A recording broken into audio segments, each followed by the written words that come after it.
I know there's a lot of scientists that are studying Eastern teachers, whether it's like Wim Hof, the Iceman that, he's brought about cold plunging.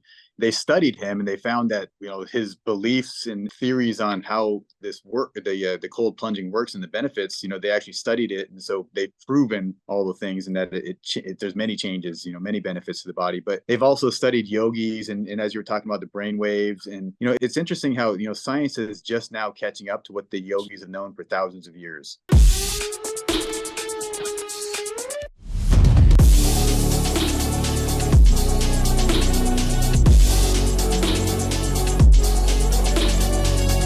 Welcome, everyone, to another episode of Wellness at the Speed of Light. I'm your host, Dr. Stefano Sinacropi, and I could not be more excited to welcome Trevor Schmidt, who is a PA by background, somebody that started in the traditional Western medicine space.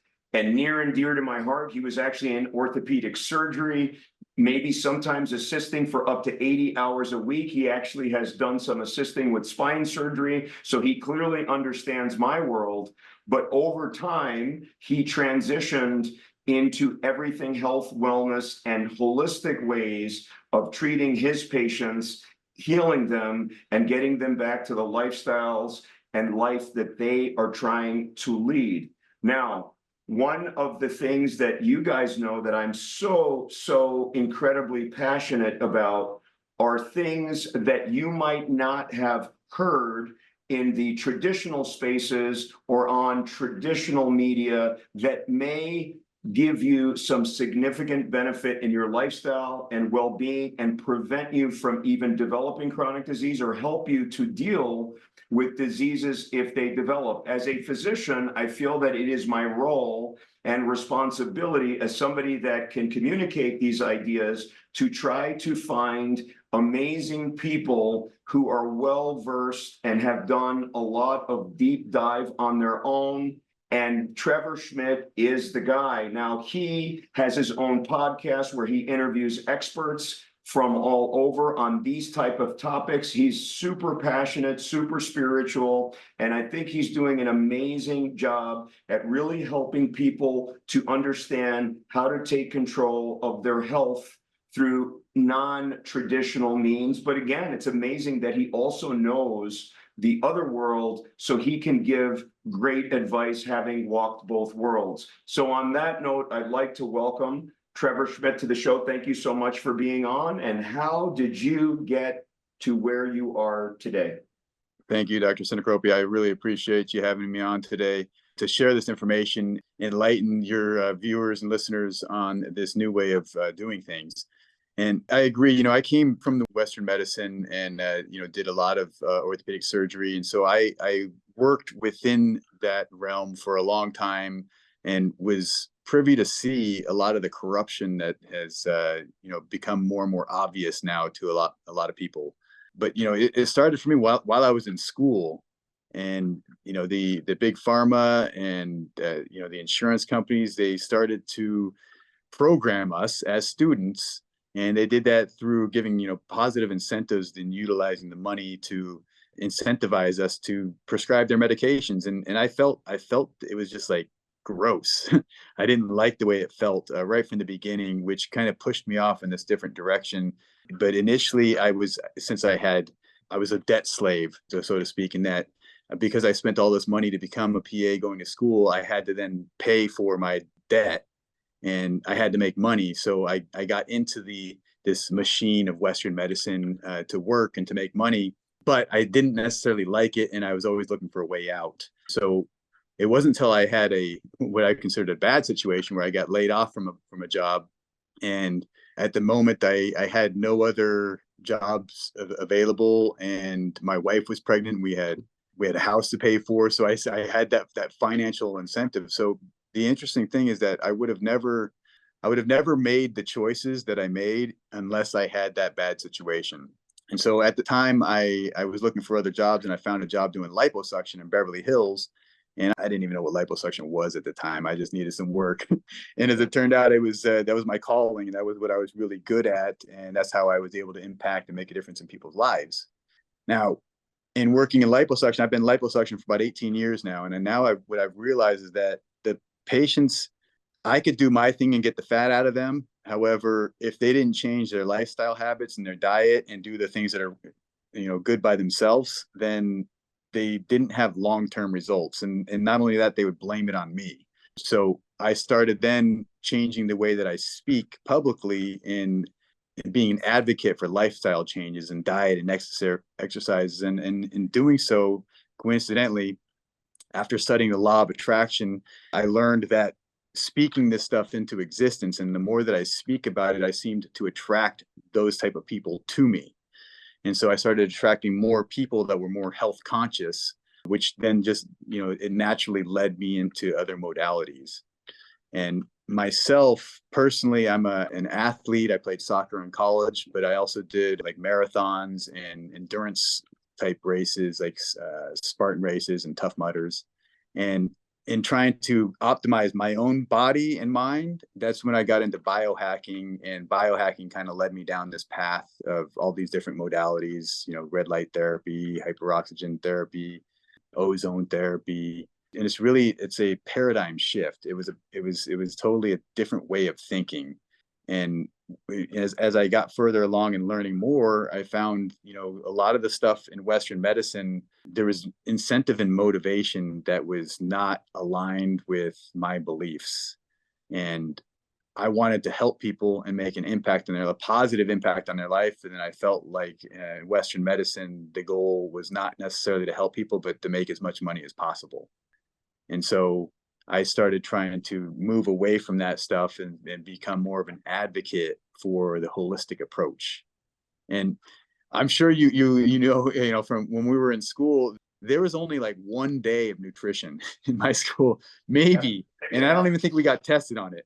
Yeah, I think that's great. And I just want to, for our listeners, because they hear me saying this stuff, all the time. It's very what I'm trying to cut through. And one of the reasons I did this show, I'm really trying to cut through a very, very complicated situation that we've gotten ourselves into. There are so many reasons to really look at different ways of doing things. Okay. We have a $4.4 trillion system right now, and it's going to 7 trillion by 2030 by some estimates. The problem with that is, if you just take it, let's just say even that the system, there was no waste, fraud, and abuse, and it was really legitimately used and everything was perfect.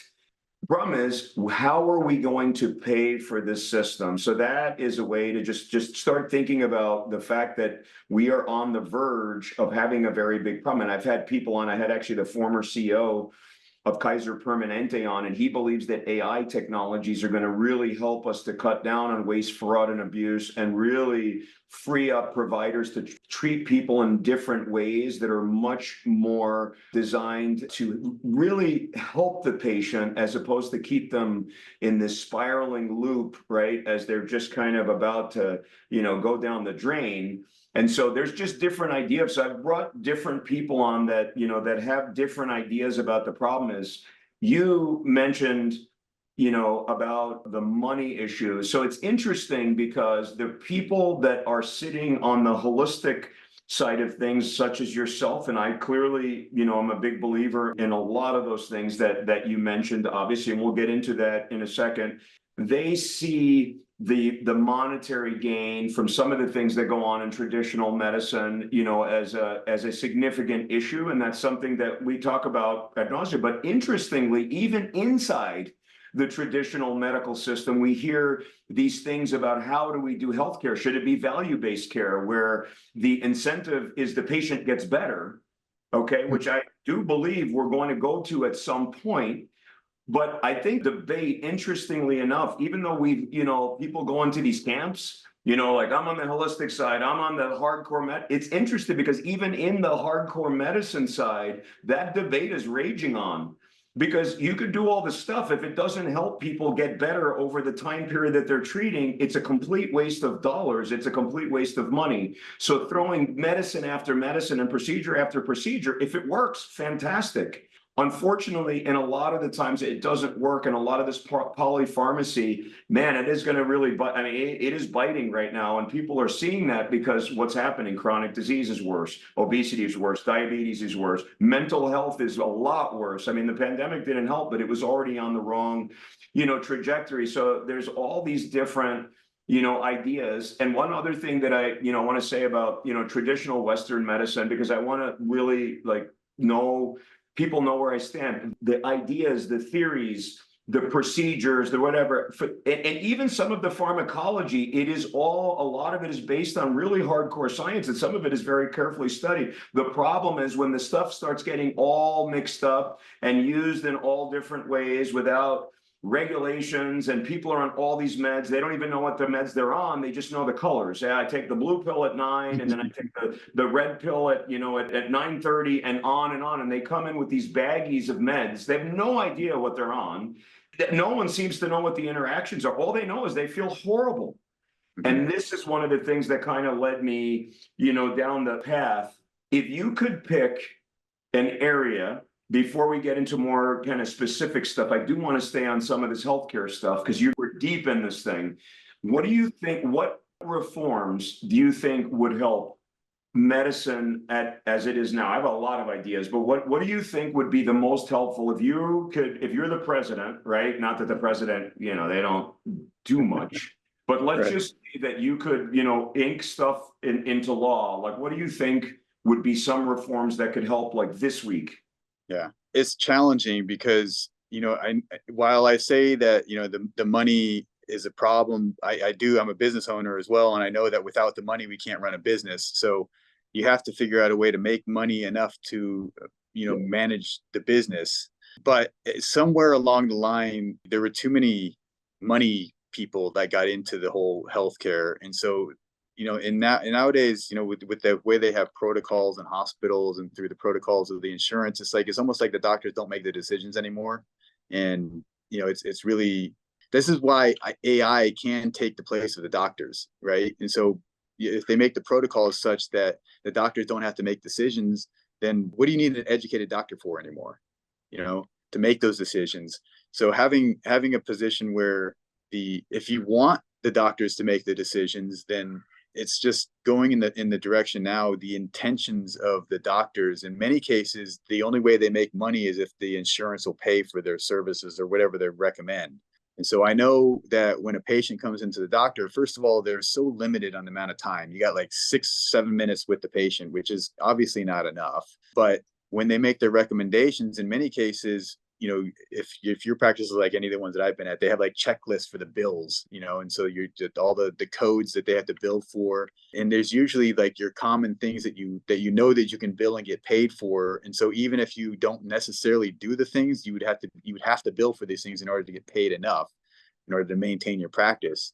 And so I just saw a lot of things like that were happening it wasn't in line with the intentions of helping people. And that was the problem that I had. And I don't know exactly how to solve that, because I don't think it's the doctors that are the problem. I don't think the doctors are the problem at all. I think that the doctors want to help people, but they're in a system that basically handcuffs them and says, you can't help it.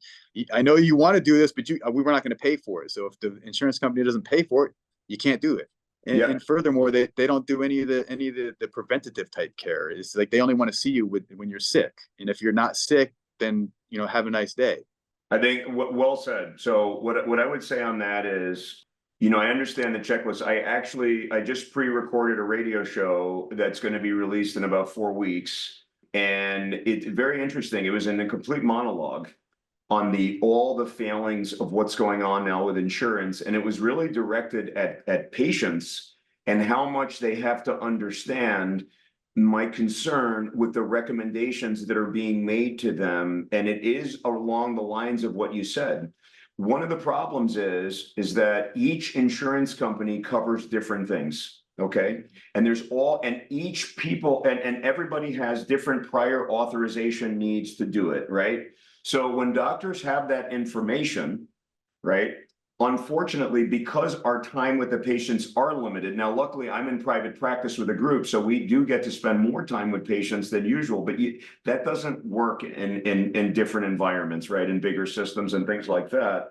But one of the things it was really directed to people, was that I'm very concerned that doctors are making decisions on what to recommend to people based on whatever particular insurance that person has. And I do not remember when I was in medical school and we talked about the doctor-patient relationship, I don't remember it being a three-way conversation between myself, the patient, and the insurance company. That I just don't remember. Maybe I missed class that day. I'm not sure. I asked my buddies, my docs. No one's heard of this, so maybe we all missed that day. I don't remember, but it is becoming a significant problem. And the more we handcuff physicians and we allow ourselves to be prisoners to what other people are telling us are useful, because the truth is, a lot of insurances do not cover services that we know are going to be majorly beneficial to patients. And so then we're in a conundrum. What do you do when a patient, they don't have financial means, but you know that X is going to help them the best with their situation, but you have Y, and that's covered by their insurance and X is not? That's a problem. We need to talk about this. That's a major, major problem. So I just lay it on the line. I just tell them whatever I think is absolutely best, whether it's covered by insurance or not. And then they can make that decision. And I say, well, they can say, well, the option B is not as great, but I'm going to go with that because I'm sorry, doctor, I can't, there's nothing else I can do. And then we always try to find ways around it and stuff like that, especially if it's a more expensive thing, that we're recommending. But I preach about this all the time. And I'm a big defender of doctors because they are in bad shit, right? They don't have autonomy. They're losing autonomy. And the bigger the system they join, the less autonomy they have. And then they feel not empowered.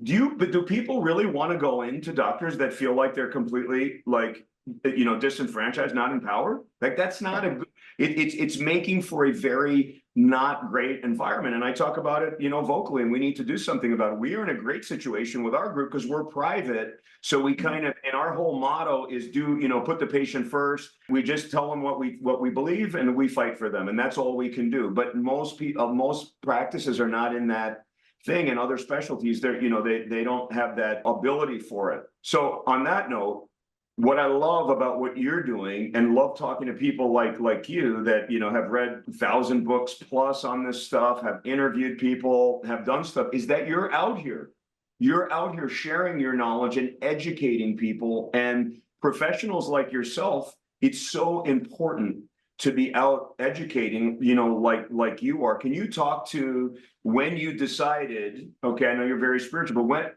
I know you started down this path. When did you really decide to be more vocal and really try to spread this information, to the world? Because I had this epiphany, more recently. I'm just going to be out here talking. I'm just going to tell the truth. I'm going to tell it like it is. When was your epiphany? How'd that all come about? So I was reading this book once by Greg Braden. You may be familiar with him. He was on Gaia. And so he wrote this book about the like sacred codes. And one of the sacred codes he discussed was called the Lost Gospel of Thomas. And the Lost Gospel of Thomas is a quote basically, and it says, "If I bring forth what is within me will save me, and if I don't bring forth what is within me, what is within me will destroy me."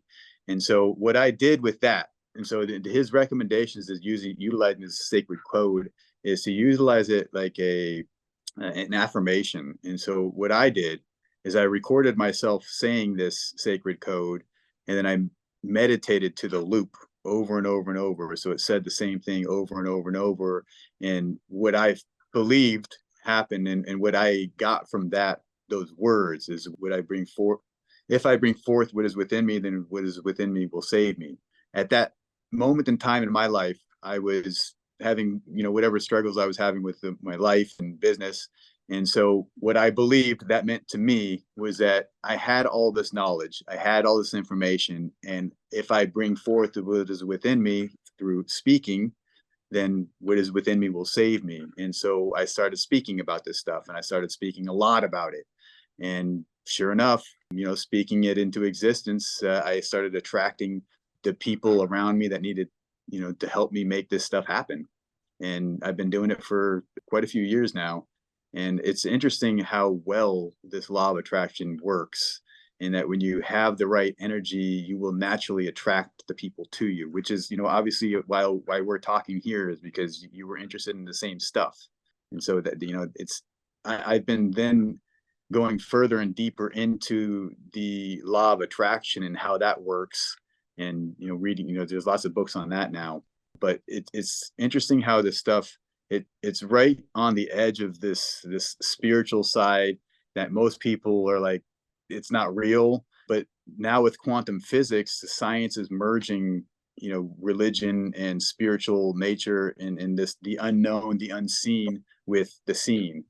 And it's been, for me, it's been a matter of translating. So a lot of people, they're familiar with perhaps the Western medicine, but they're not necessarily familiar with the Eastern medicine. So what I've believe has been my role is taking the vocabulary of Western medicine and describing Eastern medicine in a language that people can understand and comprehend in comparison to the Western model. Yeah, I mean, I think that's great. And I do want to get into the quantum, as we talked about a little bit before the show. I'm a huge fan of Joe Dispenza, and Yeah. he uses quantum theory to talk about how our intentions are manifest. Okay. But I want to get back to that in a second. But I want to touch on, what you said about taking the way that we talk in Western medicine, through, and talk in kind of scientific terminology, and then using that for, for some other things. I think that the really interesting thing that's happened is that people became aware of this and then started really wanting to study some of these phenomena that you can't really see as well. Because honestly, I can tell you that with my colleagues and with also with just the general public, everybody wants some study, to prove things, even though obviously some things are true. Like, I don't need to do a study to understand that the trees grow, right? Even if I knew nothing about science and I lived somewhere, and the people are like, well, did that really grow? Or are you just, I mean, obviously I don't need a study for this. So when you start you start delving into some of these other things, you just know it's better. Like, for example, people that begin to meditate, they begin to heal some things, right? Their immune system improves, their inflammation goes down, their skin gets better. I mean, we could go on for a long time, not to mention their chronic diseases, their blood pressure can get better, right? But if you say that to somebody without the hardcore science behind it, then people are turned off because they're used to this like empirical, way of doing so. And Joe Dispenza calls it the Newtonian model, right? It's the Newtonian way. It's this and this and this, and here's a formula. A squared plus b squared equals c squared. That doesn't always work in some of these other things, but people have done amazing jobs, and that's why, for example, I love like a Joe Dispenza, because he has taken it and looked at it in a scientific way and shown scientifically through brain scans, through heart rate variability, through all these other stuff, undeniably, that these deep states of meditation and other ways of thinking and, good intentions and all this stuff, it obviously, and then the way that that we become coherent together, right? Your brain waves are in state with my brainwaves now, just because of the way we're talking, right? If we actually measured it, we're vibing, so to speak. We know this. People knew this from the time we could speak in the caves, but until you quantify it through things like quantitative EEG, the scientific community, it doesn't, it's just these guys, just believing it. But there's so much power in doing these things for people to avoid ending up in the medical ICU. So that I'm trying to get people to start reframing and just opening their mind and at least thinking about it. But now I actually have ammunition to go to, because when somebody's like, oh, meditation that does nothing. Yeah, you're calm for 10 minutes and then it's nothing. Well, we can point to studies. There's tons of studies. I mean, it's a big deal. Can you speak to that a little bit about how science has now really put some focus on Eastern, traditions and actually found it to be real. Can you point to some things or just talk about it generally? I know there's a lot of scientists that are studying Eastern teachers, whether it's like Wim Hof, the Iceman that, he's brought about cold plunging. They studied him and they found that, his beliefs and theories on how this the cold plunging works and the benefits, they actually studied it. And so they've proven all the things and that there's many changes, many benefits to the body. But they've also studied yogis and as you were talking about the brain waves and it's interesting how science is just now catching up to what the yogis have known for thousands of years, and now we have a language to describe this stuff, and so the language is really the correlation between how people understand these things, and most common people don't really understand the medical language or the science language. They just don't have the education, and so you have to be able to put it into a language that translates those things into something that they can understand. And in most cases, it's you have to describe it in a way like utilizing analogies, that it's like this, it's something, this, well, it's similar to this, and so if we can put it in frames where they understand, then what you're talking about, like being able to have people shift over, this is the paradigm shift of doing things differently. And in Western medicine, we've been taught that someone's going to come save us. These doctors in the white coats that are on these high horses, they know everything, right? They're the gods, they know everything. And so we were led to believe that we don't have to know anything about ourselves, we don't have to know anything about our body, and so we just put all of our trust and everything in these doctors. And furthermore, we wanted everything so easy and simple that you could just take a pill, the dream that I can just take a pill and the magic is going to happen. And so many people, not only that, I think that there's some people that a lot of them are not believing that anymore, but they really want to. I think our programming is so strong that you really want to believe that you don't have to do anything. You just have to go to the doctor and they write something on a piece of paper and give it to you. And then you go to someone else who they give you some other magic pill and all of a sudden you're better. And it's never really worked well. And a lot of people get stuck in that trap and they can't get out of it. Many times, when I call it the trap, it's like they start taking one medication and then they have multiple side effects. And then they need more medication to cover the side effects.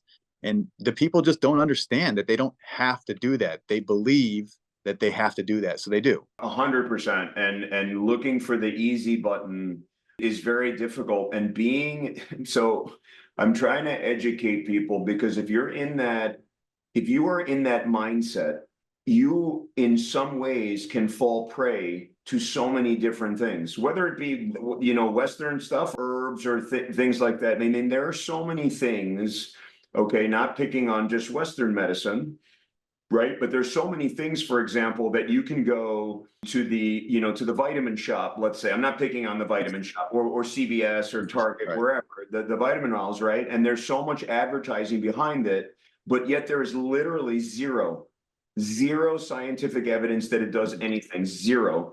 But yet people would rather do that, right? So for example, we talk about photobiomodulation, okay? Red light therapy, near infrared. We are also doing green light therapy. I do it myself. I just did a post on TikTok today, where yesterday I went in the red light. I did both red and green light, and I explained what the difference was, what we're targeting. Infrared targets this, green light targets that. They have a hard time wrapping their minds around how powerful light can be, which is studied ad nauseum. I mean, there's 6,000 plus articles. There's randomized controlled studies now on light therapy. We have to get bigger studies, but there's stuff out there. But in the Petri dish, you can see changes. You can see changes on the tissue level. You can see clinical changes, but yet that's hard. And these are things that, that we do also in our clinics. So, and we have to explain them, and it's very difficult for them to wrap their minds around it. However, if I came up with a pill, okay, no matter what the cost was, I just came up with a pill on some nutraceutical. It's called Wellness at the Speed of Light nutraceutical. If you take this, your brain power, your IQ is going to increase by 40. If we marketed it right, people will be all over it. We'd be selling bottle after bottle after bottle, right? Until somebody stepped in and said, well, this is a scam. But that happens all day, every day. And so I love what you're saying about the fact that people need to get out of this trap. They need to open their minds and understand that when you are not an informed consumer of just healthcare, you're literally prey to whatever that you're being offered. We really need to have a very open, kind of mind about this. Now, the other thing that you said, I love, which was we need to speak in terms of things they understand. So one of the things my good friend, Dr. Scott Sigmund, he's the CEO of Ortho Laser. He's doing amazing things, tremendous pioneer in photobiomodulation. But he, on my podcast, and I learned it, now I say it to everybody, photosynthesis. He asks everyone when he, like has a dinner with them and they don't believe anything he's saying. He's like, do you believe in photosynthesis? He's, yes, doctor. Yes, photosynthesis. He's like, well, then why would you not believe in photobiomodulation? It's exactly the same thing. Light hits a cell and then it's, stimulating this reaction just like it does in chloroplasts in plants. The same thing happens in mitochondria in humans. And so that's a very important thing. But the overall message of what you said, which as I love, is something that another good friend of mine, Margaret, always says, is that we need to become CEOs of our own healthcare. And as you know, literally 90% of the people that I see in my clinic, they're not CEOs of their own healthcare. They're just there, they just come in, and I love people. I love being around people. I love helping people, but they're literally they just want me to just force feed them whatever they think that they need, and that's going to fix them. It doesn't work that way. They need to understand their body, and the way it works. How do you now, this CEO of your own healthcare, I just love that term. Another thing, I just take brilliant people, take their terms and then just repeat them all over. But that's how it's great. It's just manifest their, whatever they're trying to say. But how do you frame it? I mean, you said that about getting out of the trap. If somebody was super skeptical about all these things that you believe in, how do you create the shift? Like they come to your office and say, hey, my friend did something with you. They said you changed their life, but I don't believe it. It's a bunch of nonsense. Convince me. Yeah. The interesting thing that I found is that, and you're on social media too, is that they're much more likely to listen to an influencer. And because why that is it's basically, it's like my friend or family member has tried it themselves and they're telling me that it's good. It carries so much more weight than when some random person says it or some advertisement says it. Like when people have been programmed to now, when they hear those things, they just cut it off and they ignore it. But when a friend or a family member or an influencer that they trust says, I think you should try this, they'll try it. Even if they don't understand it, even if they don't know it, even if they don't believe it, they'll give it a shot. So what I've done personally is I use all the stuff myself. And I've become the biohacker and I turned my body into the laboratory and I was testing on myself. And so when I speak to people, it's not speaking from any book, it's not speaking from anything else other than my personal experience. And so from that standpoint, it's more believable, perhaps, more influential, perhaps. But I think that people, they need to have, most of us have been so programmed that they're stuck in the Western model and the belief structure, and more so it was like the habits of the way we do things. And so in order to get them to do things differently, it's probably going to take a while. And yes, in reality, we're probably talking like it might take generations, in that the younger kids coming through the system, now they'll see how corrupt the system was and then they'll stay out of it. And then now that they stay out of it, their older people they're already stuck in the system. They'll go through it. They'll die at some point, and then the younger people will take the place, and then the system will evolve at that point. But right now we're in the transition phase, in what many call the awakening, and people are just becoming more aware of these new truths. And the funny thing is, when we talk about truths, is I don't know that there really are any definitive truths. There's no one right answer. And I've seen this in medicine, in that what I thought to be true at one point is not true anymore. And that continues to change over the years. And the longer you're in medicine, you see that there's like a cycle, and the drugs don't get pulled off the market until there's enough lawsuits yet, and it's not necessarily whether they're bad or good. It's just how much can they make money still. And if they can make money still, they'll keep pushing them. Yeah, yeah, I was just gonna say, you brought up, yeah, every time you speak, you're bringing up like, like amazing points. Number one, I would encourage my listeners. I've had Dr. Robert Lufkin on the show. I don't know if you're, familiar with him, but he just put out a book, which is amazing. I had an advanced copy before I had him on my show about a month ago, but it's out now, and it's called Lies I Told in Medical School.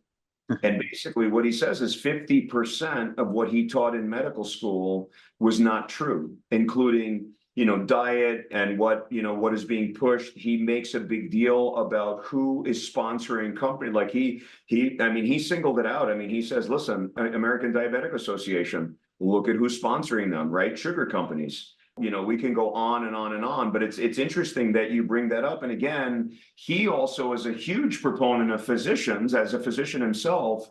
And it's just about, we need to open our eyes, and it's not necessarily our fault. We were just taught a certain way, and it was so narrow, and it really robs us of the richness of what's available, throughout different cultures and things that have happened for a long, long time, and why we've dismissed these things and really, just put them in the closet and say, no, I can't do these things that are going to help me. It's just a weird, fascinating, thing. Now, depressing, on the depressing end, what you said, you depress me, generations. I am making it my personal mission for it not to be generations. I might be wrong. And I'll tell you, I'll be the first person to admit, when I first was very green on this stuff, and as a couple of years ago, I kind of had my epiphany. I'm like, oh my God, I figured it out. I'm reading all these great people, all these amazing people started coming into my life. I'm like, oh, all I have to do is go out there, because everyone's going to know that, that I'm this hardcore spine surgeon, but now I'm bringing to light these amazing tools that people have. And it was like literally talking to the wall. I couldn't believe, like, people didn't want to talk. I mean, there was a time, I always joke on the show, like people, like even in the doctor's lounges now, like when I walk in, people start walking away. Oh my God, there's the photobiomodulator. I don't want to hear about lasers anymore. No, I don't. No, we're not going to do this. We're not going to do this. Right. It's actually pretty funny, but it's starting to work. And so as I really am very, very motivated. And I know you are too. So let's be a little bit more positive. We can't take generations, because we don't, I'll put it this way, we don't have generations. It is the level of health, the disaster that I see on a daily basis it's crazy. We could sit here, we're going to do an entire podcast, I'm sure, talking about crazy, things I've seen. I see nonsense. People on so many meds, completely mismanaged, no clue. I'm a spine surgeon. They come in, they think I'm going to talk about like their low back pain, and we end up talking about their diabetes, their dieting, what biohacks we might do, all these different things, because they're just zero. They have no clue. We talk about it all the time, and now a lot of, one of my PA, he's into biohacking, and we've completely changed our minds. And yes, it's a tremendous uphill battle. It's those fish, right, going upstream, trying to get into that little pipe. They always show those videos on the internet. But there's tremendous pushback, and the forces out there are against us. Okay, I found that out kind of the hard way this weekend, as I was saying. Like, there are people that just don't want us talking about this stuff. They just don't. But we're going to, and we're going to just keep pushing it forward. So thanks for bringing up this stuff. I just get fired up when I talk about this stuff, because it's urgent. And generations, I mean, we got a bunch of, I mean, you should come to, I know you were in orthopedics, but now that we take care of a lot, I mean, the medical ICUs, I mean, so much of this stuff is preventable. Okay. And no one can throw daggers at us. It's just true. 80+% of diabetes, type 2 diabetes, can be reversed by intermittent fasting. I don't see billboards on it. I don't see it. Do you see many people? I don't see people. I ask my patients about intermittent fasting, no clue what I'm talking about, right? And they have providers. They go into doctors, nothing, zero. I'm like, well, what diet did they put you on? Well, did they talk to you about your weight? You're 379 pounds. You're 5'7". No, we didn't really talk about that, or they said maybe I should see a nutritionist, but I'm healthy because my blood pressure's okay. You're not healthy. There's nothing healthy, going on here. So let's get into quantum theory. One of my favorite, favorite things. And so just want because this is something that is a big passion for you, but one of the things that I love about Joe Dispenza and our intentionality and how we can control things. I just love talking about this. It gives me goose. I talk to my kids about this all the time. They love it. And we kind of debate on and all this stuff. Joe Dispenza had me when I became a big fan. I read his book. I think it was I've read all. I think it was You Are the Placebo, that one. Yeah. And he talks about quantum and then the fact that under an electron microscope, right, in quantum theory, it's just the probability field, right, of where the electron is in the field.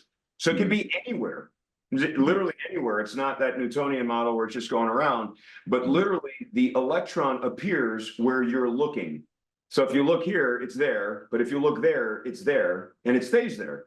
Yeah. And that to me, like, is a goosebump kind of a moment, because that is an intentionality. That means when the observer is seeing that electron, he's actually intentionally controlling the appearance. He's controlling where the electron is in time and space. That has like vast applications to how our intentionality, our connection with the universe, with the source, whatever you want to call it, depending if people are religious, non-religious, whatever. We have all kinds of people that watch this program. I mean, can you talk about how deep that is? I mean, that just that theory of the quantum and how we can literally control things. That's how we can reverse disease with things like meditation, intentionality, affirmations like you do. You're a big affirmation guy, obviously, like you talked about before. Can you talk about the quantum theory and how it's changed and shaped kind of your ideas about how powerful we can be to heal ourselves? Yeah. So, I mean, the quantum theory is, essentially everything is energy. And there's one interesting study that in quantum theory that caught my attention was the slit test. If you remember, they passed the photons through the two slits, and they wanted to see whether the photons acted as a wave or a particle. And what they found is that, it depends on who was observing or what was observing, right? And it was both wave and particle. And I had this this epiphany the other day during one of my meditations that we are effectively both wave and particle. And when I say we're particle would be like you're looking at me now, and I'm a particle. I'm one entity. But when you extrapolate over time, there's movement, and so the movement becomes a wave. And waves are then when we talk about frequencies, and so frequencies are then associated with different, like lower frequency, and we have language for this already. Lower frequency, I'm feeling down, I'm depressed, and it's more associated with anxiety and fear, whereas the higher frequency has been like I'm amped up, I'm excited, love, joy, bliss, happiness, all that stuff will be higher frequency. So when people talk about how can I raise my frequency, if you think about our wave function is an expression of time, in that in order to elevate your own personal frequency, it's not just doing one thing. If you just did one thing, you'd get a blip. You go up on frequency, then drops back down. So in order to elevate your own personal frequency, it has to be consistency. And this is where like disciplines come into play. So discipline is doing a specific thing to make yourself better. And many of us know this commonly with like working out. That if you worked out once, you're never going to get strong. But if you did it consistently, then your body will naturally resonate with the actions that you're doing. And then when that happens, it creates the conditions that allow for your body to manifest and become what is supposed to be with that energy.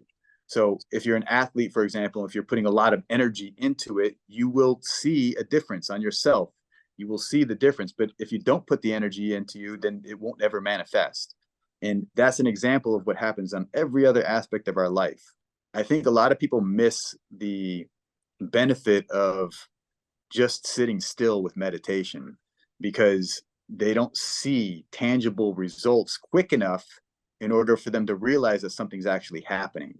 And so quantum theory is the understanding and the knowing that things are happening at a lower level. And if we can continue that lower level elevation, then it'll eventually show itself on the higher levels.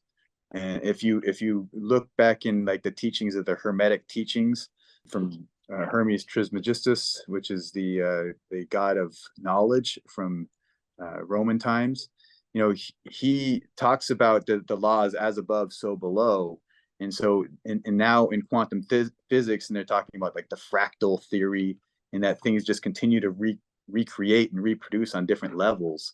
This is also evident in when they talk about different dimensions, in that the dimensions are layered on top of each other, and the energies, they pass through these layers. But just like in music, there's different octaves. And so we just kind of elevate up to a different octave and get higher, but you still have the same stuff there. It's just you're elevating and you're vibrating at a higher frequency, which allows you to experience a different experience in life. I mean, that brings up, a lot of things. So number one, I don't want to get because a lot of our listeners, I mean, the quantum theory, this is stuff we both, I mean, you've thought about it, more than but it is a part of it. I talk about it all the time. I love the way you say that we're one particle, but as we move, we're waves, and things like that. But one of the things I do talk about, I've actually done posts on this, is how important it is in our interactions. We're going to get back to health in a second, but how our interactions are. And so when you're vibrating at a higher, vibrational energy, positivity, right? Positive vibrational energy, just walking into a room changes the vibrational energy of the room, and everyone starts vibrating differently, right? And so I'm very cognizant of that as a surgeon, right? Because usually the surgeon's kind of the last person to come in the room. They get everything ready, surgeon comes in. If I come in and say, man, it's a horrible day, look at this case, the hardest, I can't believe it, whatever, and I'm at a low vibrational frequency, I'm negative, I can't believe you don't have that instrumentation, this is ridiculous, why are the x-rays not up? That is horrible. That brings everybody's vibrational energy down with me, unless somebody counters it with amazing energy, but whatever. But that can really change a room, because then everyone starts vibrating at the same frequency, because we are all energy fields, okay, which a whole other thing, like that bioenergetic field, a lot of controversy on that. We're going to go down some controversial routes. I mean, it's crazy, the controversies on kind of bioenergetics and that kind of medicine. But that's one thing. I just want to throw that out there, that you're absolutely right. I love the way you frame it. But as a physician, what I'm really interested in, and how I talk to my patients about their vibrational frequency and kind of what they're doing, is the science of epigenetics.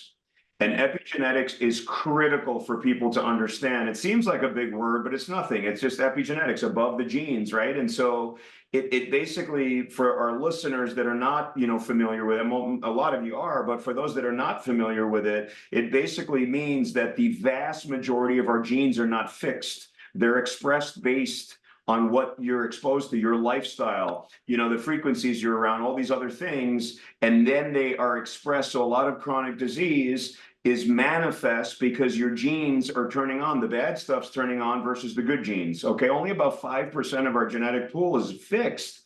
95, we've known this for a long time. These are well-known things, but then translating all the stuff you're talking about with meditation and doing all these other, therapy, affirmations, it literally, folks, and this is why I'm passionate about it, because a lot of people question, why does a spine surgeon care about this stuff? Because it's amazing.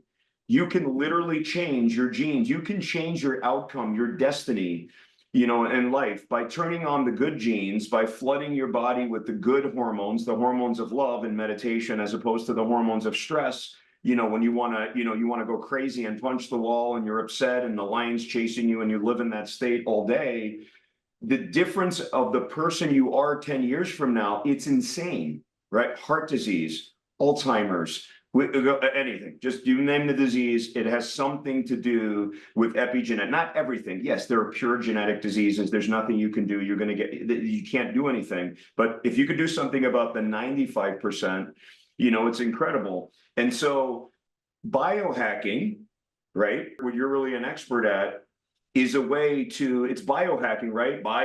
Life, tissue, right? You're hacking it. You're taking known things about the way our epigenetics works and the way our hormones are flooded and all these other things, and you're just kind of supercharged. So you're just tapping into your biology to do that. And so when you talk about vibration and music, you mentioned music.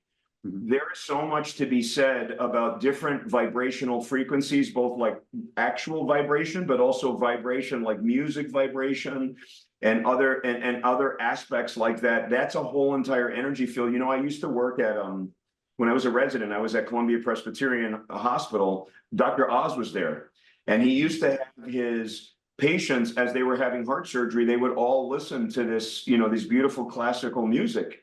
Mhm. And he was always a huge proponent of they did better if they were listening to that. That taps into this. What are your thoughts on kind of music therapy? There's somebody out there called the harpist out there that does all this stuff. There's all these music people. It's very traditional, but also vibrational therapy and being a hack into this kind of quantum world. Right. So, you know, in the frequencies of the music, you know, I think that what it does is it helps us to resonate at the same frequency. And so when you listen to these frequencies, it'll help your cells at a cellular body, since we're all we're all electronic or energy. So, you know, part of the understanding and how to understand this stuff is you have to have the paradigm shift, and you have to be thinking on these different quantum levels to understand how they work. And so when we talk about the music, we've all seen, you know, like the sound waves, you know, the sound wave, how it moves. And so understanding, you know, what frequency is in regards to the sound wave. There's some of these frequencies that are slower frequencies. They're, you know, higher frequency, lower frequencies. Well, now these are all a bunch of words, but as an individual, when you feel the frequency, for example, like we all know music, we go to a club and the music's pounding. Well, that music, it's resonating at a certain frequency. And some of the music, like the classical music, is more in tune with you know, the cells functioning at a functional level. Whereas there's chaotic frequencies that is synonymous with like all this electronic smog that we're exposed to with all the electronics fields around us. It causes our cells at a cellular level to, you know, act chaotic. And when they are acting chaotic, you can't expect that things fall into line and things function properly. So with that said, we still somehow, our body still somehow figures out a way to function. So I can't imagine that it's like everything is off and then everything's on. I don't think it works that way. I think that our body is part of it is working and functioning at an optimal level, and part of it is not. But if we can create the situation where our body is optimized and more of it is functioning at a higher level, so you mean the frequency is higher, you have more oxygen in the cells, the mitochondria are working right. You know, when everything starts to work right, then a lot of the problems that we experience now in Western medicine and that we treat in Western medicine, a lot of that stuff will just disappear, because once you create better conditions for the body and the mind, that stuff just won't happen anymore. And you know, right now we don't treat this stuff until people get sick with it. And by the time you get sick with it, it's largely too late in many cases. You know, the people show up in their 40s, 50s, and 60s, and they've already got these chronic diseases and these dysfunctions with the body that the body, it's hard to rebound back from. It's not impossible, but it's just more difficult, especially when they have the wrong mindset. But we know that thought is just energy. And so when you think of thought as energy, it must have then a frequency to it. And if our cells function at better frequencies, then you got to realize that the thought power that we put into it, it causes a specific frequency for the cells. You know, our body, every cell in our body, it takes direction from us, from, you know, our mind, from the energy. So if you're telling yourself that I can't do this, just like Henry Ford said, if you think you can or you think you can't, you're right either way. And so the same thing, if you think you can heal or you don't think you can heal, in all likelihood, you're right either way. If you're not confident in your ability to heal, then you're going to set up a situation where things aren't going to function properly. And somehow it just doesn't seem to work out. Now, how exactly these things work, that stuff's just, I don't think anybody really understands. And you can talk studies to statistics. I don't think anybody really understands exactly how this energy medicine is working. But I know from my personal experience that it works. And that's all I can speak from. That's my personal truth. And I think that if you want to learn more about it, you just have to try and test and make your own body the laboratory. No, Otherwise, it's third hand information. You know, like when we read stuff in the books, it's third hand information. But when you actually do something yourself, you have firsthand knowledge now, and now you have this what we call a knowing. I know it works because it worked on me.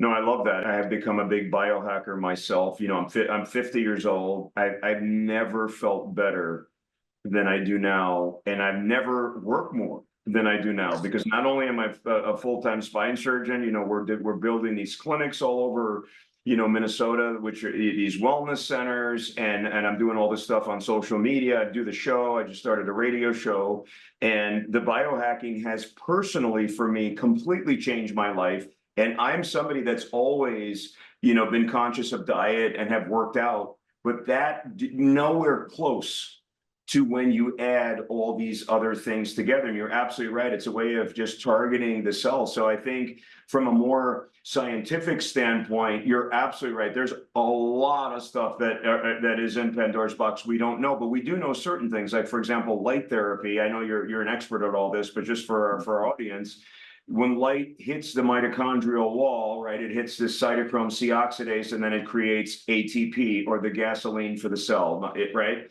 It also sends signals to the nucleus to tell the cell to do different stuff.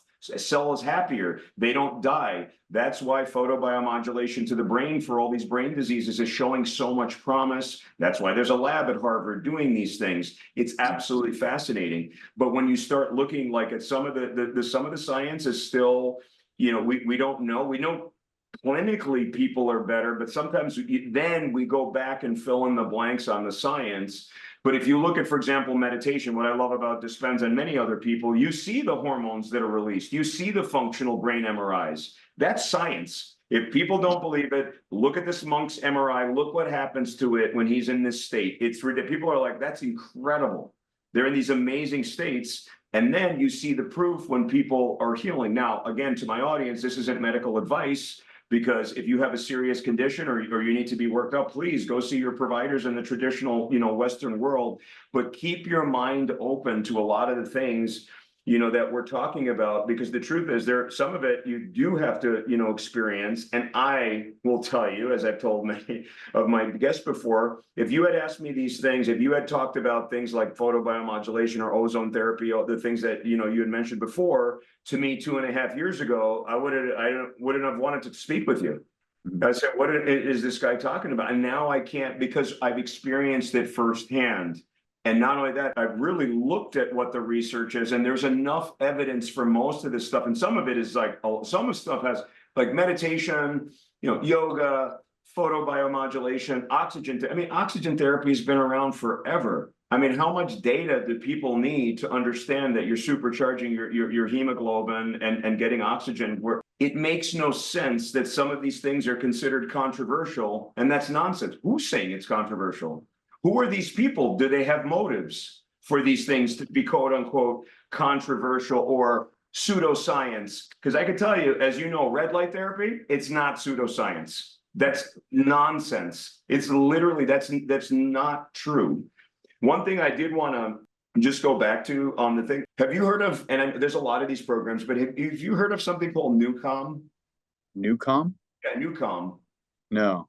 It's really a great biohack. You should look into it. So Newcom is an app that you can get on your phone, and it's binaural beats. That it's like beats, and there's different things, but there's things for deep sleep, there's things for restoration, but there's also things to pick you up, and it's based on frequencies. Now, the interesting thing about Newcom, you know, who's a big proponent of Newcom is the royal family, the ones that have been, you know, like they got kicked out and they're, you know, sitting in Canada.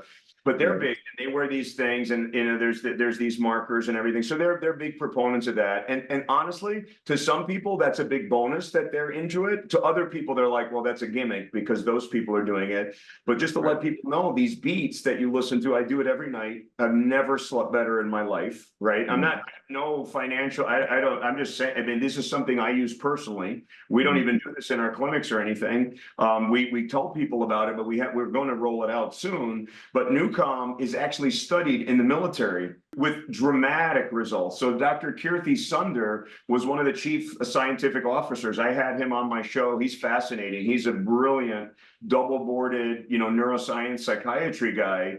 And he's out here, but I can tell you his frustration with the fact that people just don't get it. They just don't want to hear things, right? He's a classically trained physician, and he is doing all this great stuff on the brain. And people are like, that's just me. That does nothing. And this is the kind of the uphill, battle, that we're fighting. If there were two modalities, okay, we said the modality police came in and said, you know what? You can only do two things. You got to drop everything else. What do you think are the two most powerful things personally for you that you could not live without? You think it would be just catastrophic? For me personally, I do every morning, I stand on one of those vibration plates. And for me personally, it's like flexibility has become way more important than strength. I used to be, heavy weightlifter, and I was trying to get as strong as possible and big and buff, and make my muscles big. But the flexibility has become way more powerful to me, and I feel way better. And so the vibration plate's pretty nice. It helps with the flexibility. I stretch on it every day. But it's also believed to, help with the lymphatic system, to help get the toxins out of us. So I do that every day. I mean, there's disciplines that I do every day, and what's the best? I don't know. I do a lot of different things, so it's hard to say what is the one thing. I'm a big fan of the hyperbaric chamber. I do, I personally have tendonitis issues, and I've had elbow tendonitis for a long time, but after 6 months, it went away with using hyperbaric chamber. Ozone therapy seems to help with that stuff as well. And anything with the lymphatic system. We have a unit called the Balancer Pro, which is a compression suit. And it helps to stimulate the lymphatic system. And man, I'll tell you, the inflammation just goes away so quick when you clear out the toxins in the system. So I've been a huge advocate for getting the toxins out of us, and whether that's through modalities or fasting. Then also you have to educate yourself on where the toxins are coming from, and systematically try and protect yourself, because they're coming from everywhere. So the better you can do to avoid the toxins, I think in the long run that'll decrease the inflammation, which if we can decrease the inflammation, then we won't experience the chronic disease. Yeah, I think on the toxin front, I actually had this guy, Neil Gannon, on. He has some really good books, these 4 Pillars of Vitality, and some other books that he's written. He's a big toxin guy, and I really learned a lot. I wasn't aware until I did that program as to the potential dangers of, the 4G and 5G towers. And I did not realize there's all these things you can do to protect yourself from that radiation. I know there's mixed thoughts on, on everything. In our day and age, everything's controversial, right? You say anything about anything and people don't like it, it becomes a big controversial thing. But we talk about all these toxins, but I will tell you where I really learned about how devastating toxins can be to your mitochondria themselves is when I had this guy on, Bernard Tony. He's a PA, just like yourself. You should look him up. He's just a great guy. You should connect with him. You'll love him. And he was a former White House medical officer. He was actually there for 2 administrations. Brilliant guy. And when I did his show, I wasn't anywhere near an expert on exposures that veterans have when they're, before they come back, when they're on the battlefield. So I had to make myself an expert on that, because he's very big on the PACT Act and all these covering of toxic exposures and how it's now covered by the US government. So we had to go through that, but I did a lot of research.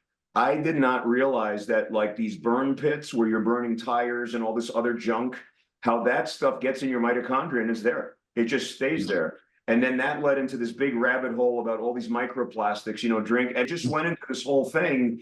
And the truth is, we have to be so careful about what we're, where our water sources are, where our, where we're putting our food in, the types of containers that we're using. I mean, we can go on, and I don't want to overburden people, right? Because if you give them a checklist of 176 different things they should do daily to make their lives better, it's bad. It's just having an awareness that there's so much toxins. And the biggest toxin that we're exposed to, the biggest toxin is anything that people are eating that has a wrapper that has a thousand different ingredients on it. We also talked about it there, where there's 3,000 something like byproducts that are put, or whatever chemicals that are put in here, and like a few of them are banned, but the vast majority of them, they've never even been studied. We don't even know what we're ingesting, and those are all toxins that could potentially end up in our, our mitochondria. So doing the things you talked about, doing the fasting, and water fasting is a good one. Again, I encourage people, please, if you're going to do that, talk to your doctors. If you have any medical conditions, again, this is not medical advice, because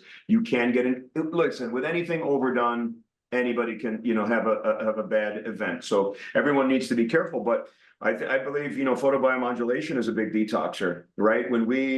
That's why, utilizing, like, I don't know if you're familiar with green light therapy, but it can create quite a bit of detoxing. And so for people that get in it and they overdo it, they can get into, some really, detoxing at a rapid speed, which isn't good either. So just kind of finding that balance. Same thing with dieting, same thing with being on anything that makes you eliminate waste faster to detox. There's all these detox programs you can do. You just have to be careful, between the two. That was the one thing I had to say about toxins. And if you have any other thing, but on hyperbaric chamber, so fascinating. I just recently sat next to this scientist, and he showed me pictures of him working in these hyperbaric chamber labs. It looked like Chernobyl, where he was working back in the 80s. And he was going, I mean, berserk on how important oxygen therapy is and how embarrassing it is that it's 2024. And somehow this isn't a well-known thing. I know about hyperbaric oxygen therapy because my first job ever when I was as a resident was I worked at a burn unit at Cornell. And so, like for wounds and open things, I mean, hyperbaric oxygen is used in those settings. But for general health, I think it's great. Now, what do you think? My question is, what do you think about EWAT? That's what we use in our clinics, exercise while under oxygen therapy. So we just have to inhale the pure oxygen while they're exercising. Have you tried that? And what do you think about that versus the hyperbaric chambers? I haven't personally done that, so I don't know from a personal experience, but what little I do know about it is that that they, when you're breathing the oxygen, it's your ability to use oxygen at a higher level, I guess, and it gets more oxygen into the cells. But a lot of this stuff, when I tell people, is like, well, this modality is better than this modality, and this is better than hyperbaric chamber. I'm like, who cares? Just do all of it. Like, do it all. And then furthermore, see what works for you, because I think each one of us will resonate with a different treatment, and you'll like it. And if you like it, you'll do it. If you do it, it'll work. So I know that a lot of these things work, but you have to do it, and you have to do it often. And so that's one of the things that I've been trying to change with my clinic, is that I know right now in the market, if you go places, they will charge you, an exorbitant amount to use each one of these services. And what that's doing is making it so only the people who have enough money can utilize it. And we're essentially, we're not helping enough people, in my opinion. And 100%. the only way to get that information out there is to allow access to these things in a way that's affordable for people to use. So, with my clinic, we tried to set this up into where it was a membership based model, to where, similar to a gym, you pay one monthly membership and then you can utilize all the services in an unlimited fashion. And that's kind of like, it throws it back into people's court. So we'll give you the opportunity to heal yourself. All you got to do is show up, and then people have their own choice of whether they want to take control of their health or not. And unfortunately, there's people that don't, but it gives the opportunity to the people that do. And my hope is that I hope people take advantage of me. I hope that they come to our office and get these treatments as much as possible, because if they do, it'll work. And if it works, more people will find out about it. I love that, and we're a big believer of that, and again, it depends on these clinics, and so the way we kind of structured our clinic, it's also through a membership model, but we are doing some really we do it a little different where you can either come for a day a week, 2 days a week, and then up to unlimited. So we have just kind of different choices. But because we've gone with really kind of advanced, kind of higher level equipment, and it's expensive, so we have to. But we definitely charge a lot less than that most clinics charge. And I have a problem with these clinics that are you said Beverly Hills and Boca Raton and all these other places. There are these longevity centers. Well, the average physician's not going to go there because it's crazy. It's like a $10,000 to even get the testing done and all before you even start your membership. That's crazy. So we wanted to make it affordable. One of our big things that we do is this class 4 laser therapy, which works great because it's deeper penetration. Obviously, it has to have good supervision and that kind of stuff. But we've made it fairly cheap, $60 a pop to get it. But laser therapy for an injury, you might need 3 or 4 sessions, and it's dramatic. What is that worth to you than going and seeing somebody that doesn't even understand your condition, that just gives you some pill that does nothing for that particular condition? So thanks for doing that, because honestly, that was going to be my next question. I was going to ask you, how do we make this more accessible to the general public? Because really, when they see it, like our clinics, our wellness centers, honestly, the hardest hurdle for us is getting people to come through the door. Once they've started using it, they become users. And not only users, they're like, if they become evangelical about it. They're like, oh my God, this changed my life, but getting them through the door. So we do a lot of programs where we do either the first session free, but for a lot of people now we're doing like a 1 week free, because that seems to work, especially for more chronic conditions, so that they really can see the benefits. Because even after a week, it makes a significant difference. Like if you have migraines or some other thing. Right. How do we make it? What would you tell other kind of people like yourself that are doing it? How do we get more of the population buying into this? Because you realize it's a tiny percent that buy into what we're talking about. Tiny fraction. And forget my colleagues, the physicians, teeny tiny, that believe in this stuff.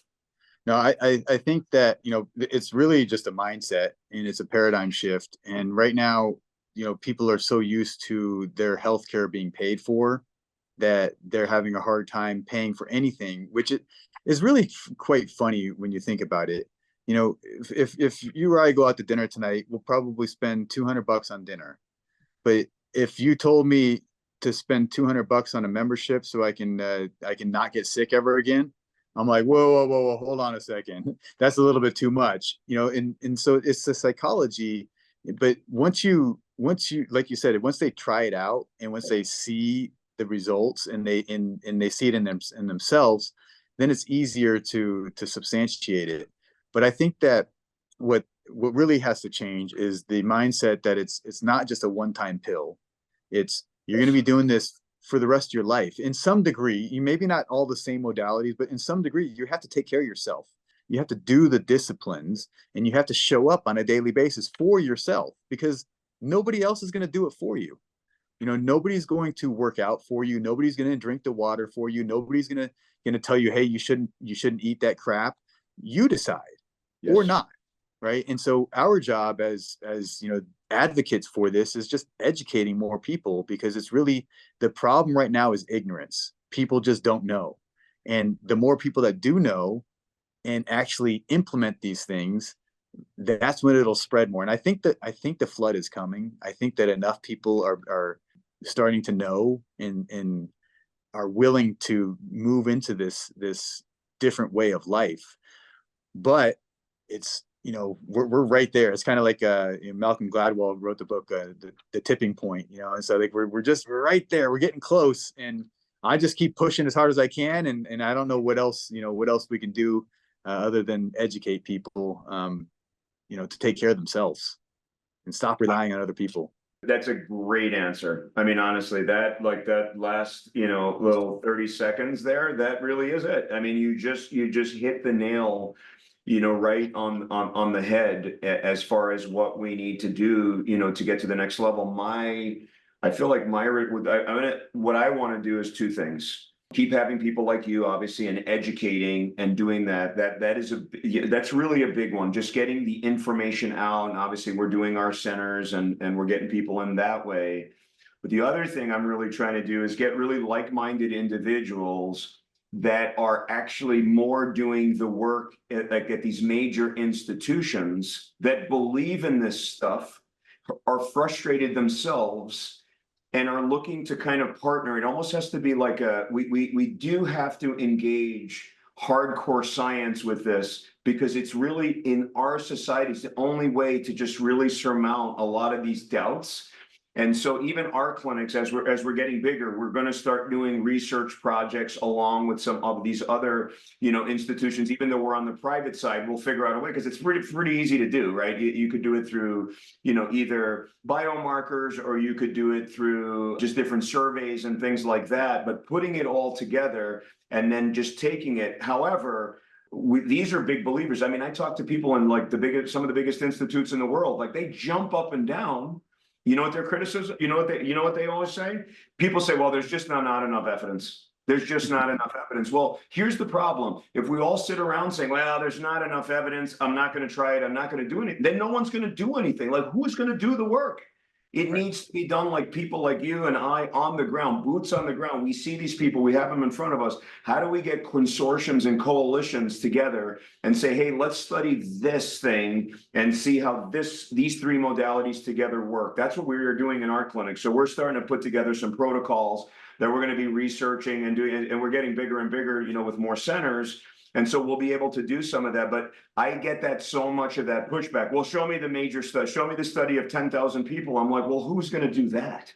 Mm-hmm. Like, who's doing that? I mean, you got, Harvard studying at University of Texas, Arizona, all these people is that not enough for you that they're smaller studies? Like, you know what it takes to do a study of 10,000 people and then control for that? Good luck with that. Tell me how many of things in Western medicine have that much data? Very few. Very, very few, right? And I don't want to give recent examples, but people, know where I'm not going to go there. I'm apolitical, so we're not going to start, getting into some those things. So as our time, kind of comes to a close here, I mean, this has been great. I think that you have a very accessible, easy way to just kind of translate your message to people, but also you're a believer, right? You're walking the walk.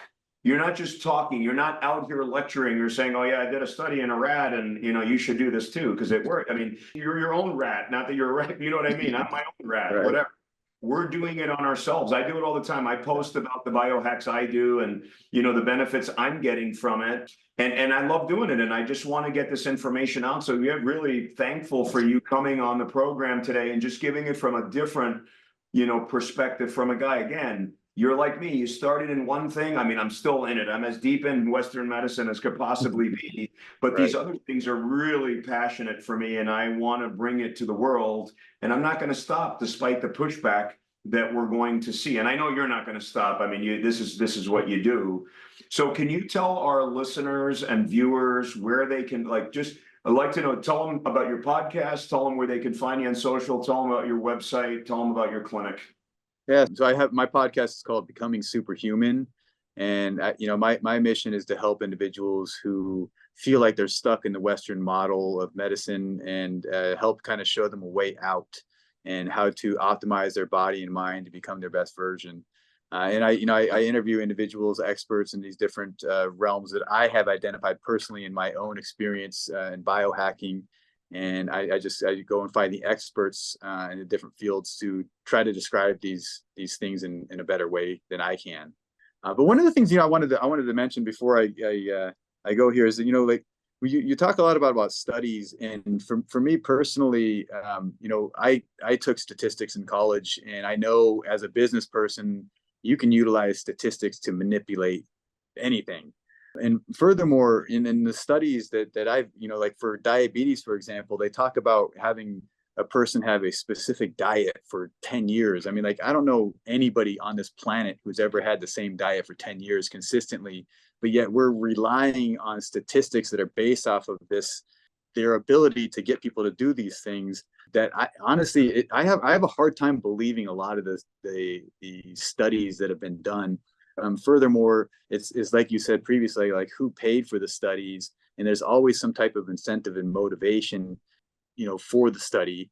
And furthermore, like why aren't there studies being done on the things that aren't making the money for the big pharma? There's no studies that are being done on some of these other modalities because they haven't figured out a way to make money from it yet. So that was just a little rant there, but where else they can find me? You're preaching to the choir. My company's name is The Way, and that's where I offer all these other services. It's a fairly new company, so it's not as built up at this point. But I also do liposuction. My company is MyShape Lipo, and I'm much bigger in that platform. But I don't get to talk about these things. I only get to talk about liposuction, unfortunately, with that. What about where can they find you on social? What's your social handle? On social, so the myshape.lipo is my biggest TikTok. But I also have Facebook, and everything's under the name MyShape Lipo. This new company, The Way, I have new stuff coming up, but it's just not as big just yet. But I'd love for people to follow me there, as well as the Becoming Superhuman podcast. The more people we can get that exposed to, I think that we're just moving further in this direction of helping people. Well, fantastic. I certainly will be, watching all your episodes on your podcast, because, what you talk about is the stuff I love. And, we could have gotten crazy down into rabbit holes on quantum, theories and spiritualism and vibration. But we probably would have lost most of the audience, because that's like a hardcore biohacking audience. And I'm really trying to preach to a very general audience. Because when we start going down that thing, people have a hard time, thinking about near infrared light and all the amazing changes it can cause. You start getting into these other things, like the glaze, over their eyes. They just want to run. So thanks for coming on the program today. It's been an amazing tour. And I hope you guys all enjoyed hearing everything that we talked about today. Please follow him at The Way and listen to his podcast. And we will see you on the next episode of Wellness at the Speed of Light podcast. Stay healthy, stay happy, and really focus on your well-being and be the CEOs of your own healthcare. We'll see you on the next episode.